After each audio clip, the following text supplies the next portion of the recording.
লাল পানীয় তৈরি করেছে একজন, অ্যালকোহলও তৈরি করেছে একজন, সবাই তৈরি করতে পারে, কিন্তু গিয়ে দেখবেন তারা ওই জিনিসটাকে ছোঁয় না। তারা জানে এটা মনুষ্য জাতিকে ক্ষতির রাস্তা দেখানোর রাস্তা, পথ। অতএব আমার দ্বারা এটা মেনে নেওয়া অসম্ভব, আমি ওটার ভুক্তভোগী নয়। বলে কারা? বলে পৃথিবীর মানুষরা খাবে। কারা খাবে? বলে নবীর গোলামরা খাবে। বলুন নাউজুবিল্লাহ, জোরে বলুন নাউজুবিল্লাহ। এই করে করে শেষ করে দিল আমাদের, এই করে করে শেষ করে দিল আমাদের।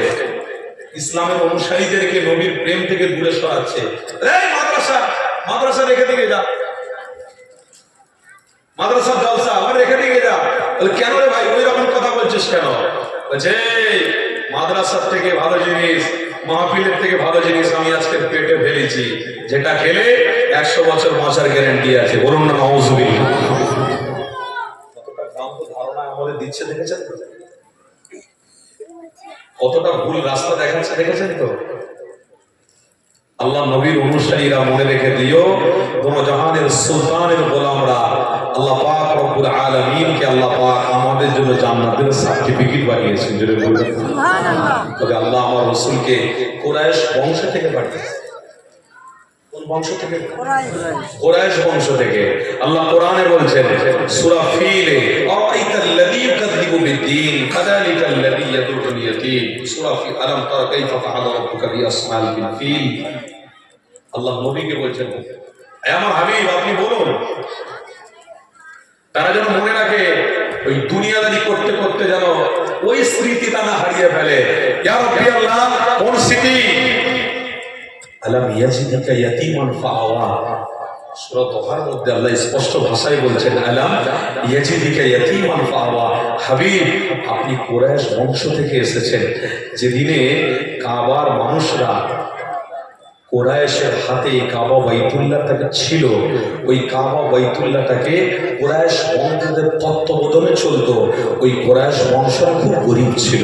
আমি আল্লাহ এই কুরাইশ বংশতে আমার দোজাহানের সুলতানকে পাঠাবো বলে আমি আল্লাহ এই কুরাইশ বংশের ইজ্জত সম্মান রুচি থেকে আমি আল্লাহ বাড়িয়ে দিলাম। আল্লাহ ওই জন্য কোরআনে বলছেন, আলাম ইয়াজিদিকা ইয়াতীমান ফাআওয়া, তারা যেন ভুলে না যায়। সাদা পানি আর লাল পানি এক করে না ফেলে, জমজমের পানি আর লাল পানি এক করে না ফেলে। কি হওয়ার কথা? সুবিধা হচ্ছে?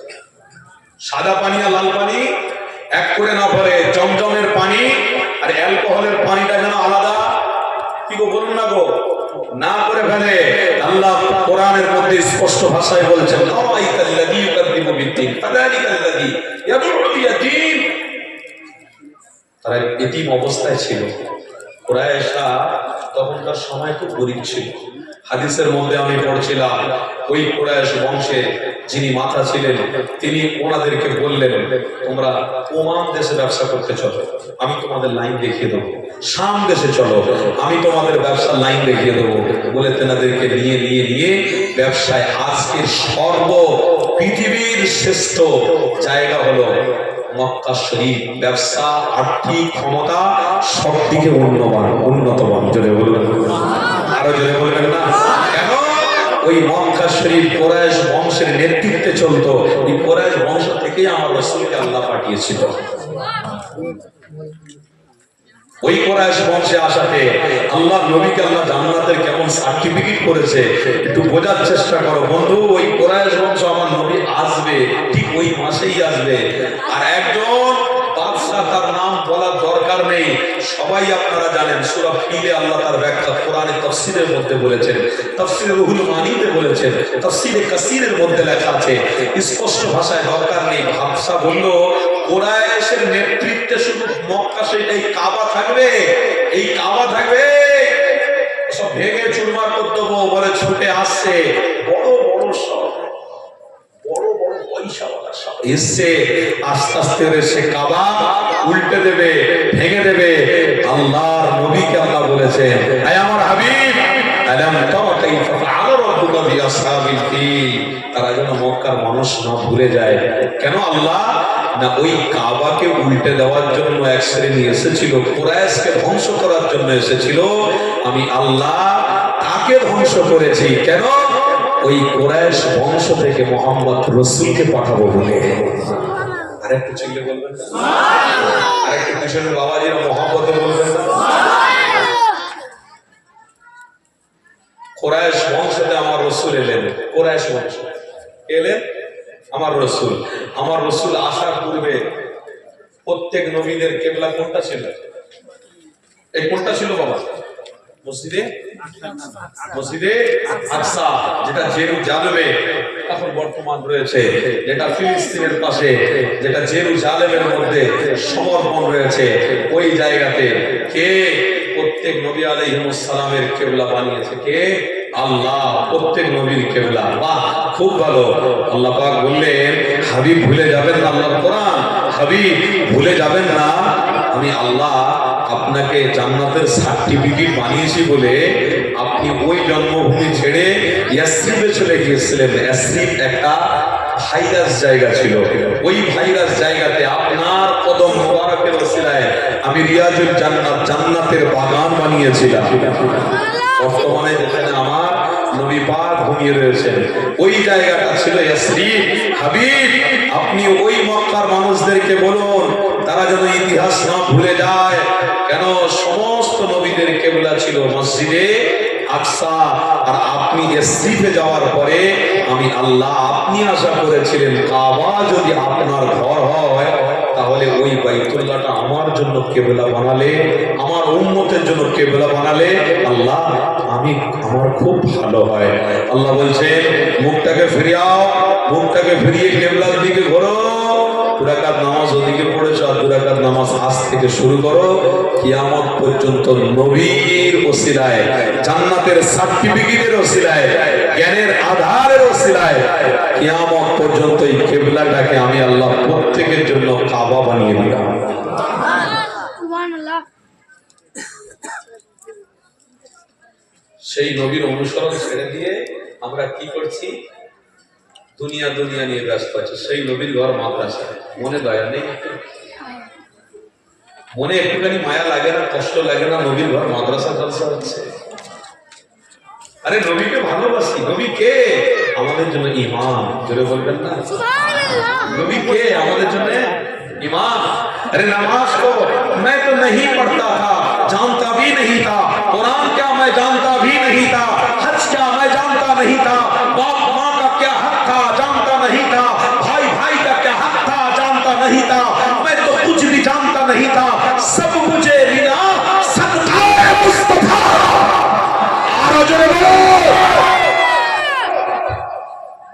सब पेश আমরা সদকায়ে মুস্তাফা নবীর ওসিলায়। জোরে বলবেন সুবহানাল্লাহ। আরেকটু বলুন সুবহানাল্লাহ। নবীর কদমের ওসিলায় নামাজ, নবীর কদমের ওসিলায় রোজা, নবীর কদমের ওসিলায় হজ, নবীর কদমের ওসিলায় নামাজ, নবীর কদমের ওসিলায় সর্বশ্রেষ্ঠ জ্ঞান কোরআন। মেরে বাচ্চারা কোরআন পড়ছে আজকে। এই মাদ্রাসার ছেলেদের প্রতি আমি আকর্ষণ করলাম, দৃষ্টি আকর্ষণ করে দেখলাম, সত্যি মাদ্রাসার ছেলে, এক একটা মাদ্রাসার ছেলে আমার শিরার মধ্যে জড়াল ছিল, মোহব্বত দেখাচ্ছিল, আমার মন ভরে যাচ্ছিল, বাচ্চাবেলার কথা মনে পড়ছিল। খোদার কসম করে বলছি, কথা বলতে বলতে হয়তো অন্যদিকে চলে যাচ্ছে, কিছু মনে করবেন না, তবে কথা প্রসঙ্গ আসলে তো একটু বলতে হয়। মনে দুঃখ লিখছেন নাকি? মাদ্রাসায় যখন পড়তাম, খোদার কসম করে বলতে নেই তবু বলে ফেলছি, আল্লাহ মাফ করে দিও। আল্লাহ গো, অহংকার করে বলছি, আল্লাহ কষ্ট করেছি তাই বলছি। মাদ্রাসায় যখন ঠান্ডার সময় নিজে খড়কে বিছিয়ে দিয়েছে, যেখানে শোয়ার জায়গা, ওই জায়গাতে খড়কে বিছিয়ে একটা ছেঁড়া কম্বল কোনো মাদ্রাসার ছাত্র চলে গিয়েছিল, তার কম্বলটাকে নিয়ে বিছিয়ে ইট নিয়ে 4-5টা বালিশ ব্যবহার করে ওই মাদ্রাসায় শুয়ে শুয়ে কাটিয়ে কাটিয়ে আল্লাহর কোরআন হাসিল করেছি।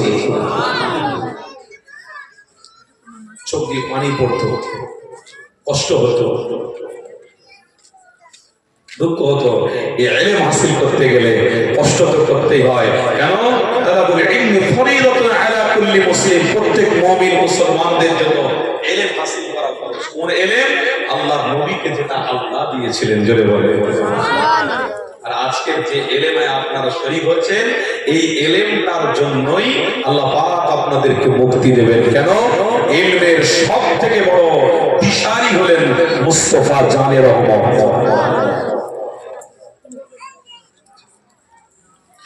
এতটা সহজ ব্যাপার নয়। এ দুনিয়ার মানুষের আল্লাহ নবী দিন দুনিয়ার বাদশা হাবিবকে তুচ্ছ মনে করো না গো, আমার রাসূলুল্লাহকে ছেড়ে দিও না গো। এ দুনিয়ার মানুষের আমার হাবিবকে ভুলে দিও না গো। এ বিবিরা মেরা আব্বারা মায়েরা বোনেরা মনে রেখে দিও, আল্লাহ সব থেকে এলেম দিয়েছিল আল্লাহ নিজে মুহাম্মদ মুস্তাফাকে। দুনিয়ার কোন মাস্টার বলতে পারবে না আমি রাসূলুল্লাহকে মাস্টারি পড়িয়েছি, আমি রাসূলকে শিক্ষা দিয়েছি। এই যুবক তরুণীরা আপনারা মনে রেখে দিও, আমার আল্লাহ তিনার জাতি এলেমটাকে মুহাম্মদ রাসূলকে দিয়েছিল আর দুনিয়ার মানুষদের জন্য বার্তা দিয়েছিল। এই দুনিয়ার মানুষের আমি আল্লাহ আমার সব থেকে জাতি এলেম যদি কেউ পেয়ে থাকে সেটা হলো মুহাম্মদ মুস্তাফা। এই মুহাম্মদ মুস্তাফার অনুসারীরা তোমরা মনে রেখে দিও, আল্লাহ আল্লাহ রাসূলকে পেতে গেলে অবশ্যই তোমাদেরকে ইলম হাসিল করতে হবে। আল্লাহ নবী জানিয়ে দিয়েছিলেন আমার সাহাবারে এই মদিনার জমিনে আমরা সবাই বসে বসে আমি রাসূলুল্লাহর কথাগুলো শুনছো, এটাই হলো তোমাদের জন্য বড় ইলম।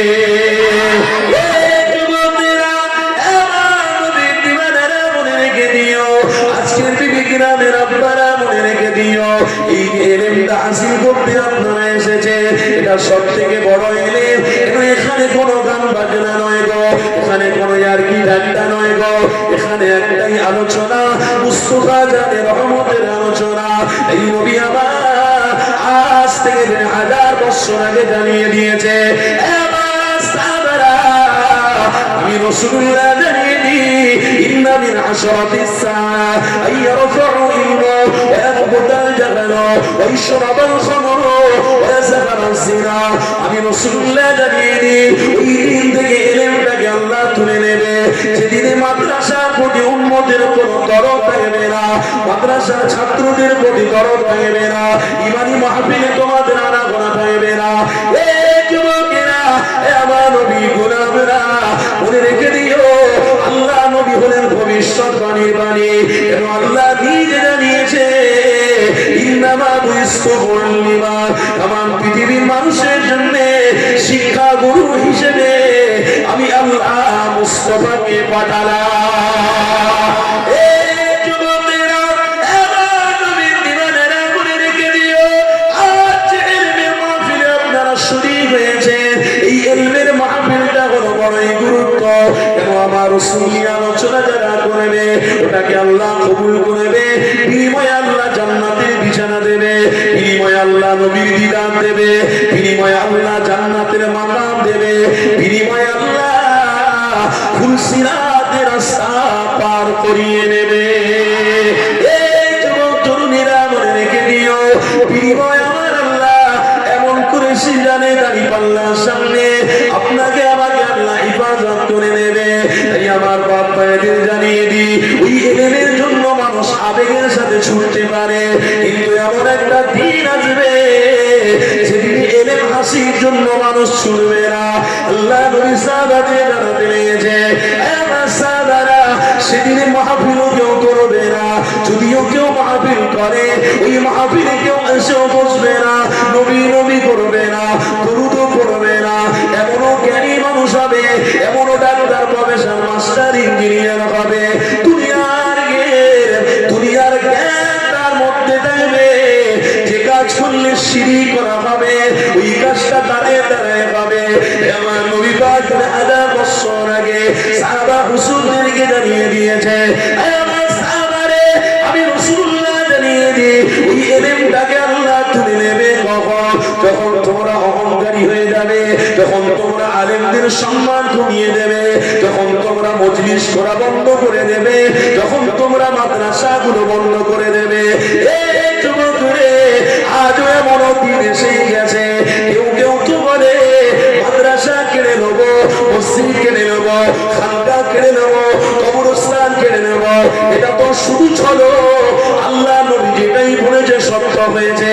এই নবীদের গোলামদের জানিয়ে দিই, মাদ্রাসা কারার আগে, মসজিদ কারার আগে, কবরস্থান কারার আগে আজও রাসূলুল্লাহর সাথে মহব্বত রাখো, ইনশাআল্লাহ আল্লাহ ঈমানটাকে হেফাজত করবে। আরো জোরে বলো।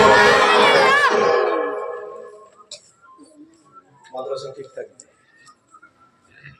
মসজিদ ঠিক থাকবে, কবরস্থান ঠিক থাকবে। আর যদি বেঈমান হয়ে কবরে যাও তো কবরে তখন করবেই করবে। আপনার মধ্যে সেই ঈমান আছে, এলেম আছে। এলেম কি? এলেম রাসূলুল্লাহকে চেনা। জোরে বলবেন না? আজকের এলেমের মাহফিল এসেছে, এই এলেম নিয়ে আমি কথা বলছি। এলেম কি? মাদ্রাসা। কেন? রাসূলের ছোঁয়া। জোরে বলবেন না? এলেম কি? মাদ্রাসার শিক্ষক। কেন? রাসূলের ছোঁয়া। জোরে বলবেন না? এলেম কি? মাদ্রাসার ছাত্র। কেন? রাসূলের ছোঁয়া। জোরে বলবেন? এলেম কি? ইসালে সওয়াব। এলেম কি? এলেমের জায়গায় ইমানি মজলিস, এই মজলিসে দরুদ পড়বে, রাসূলের ছোঁয়া থাকবে।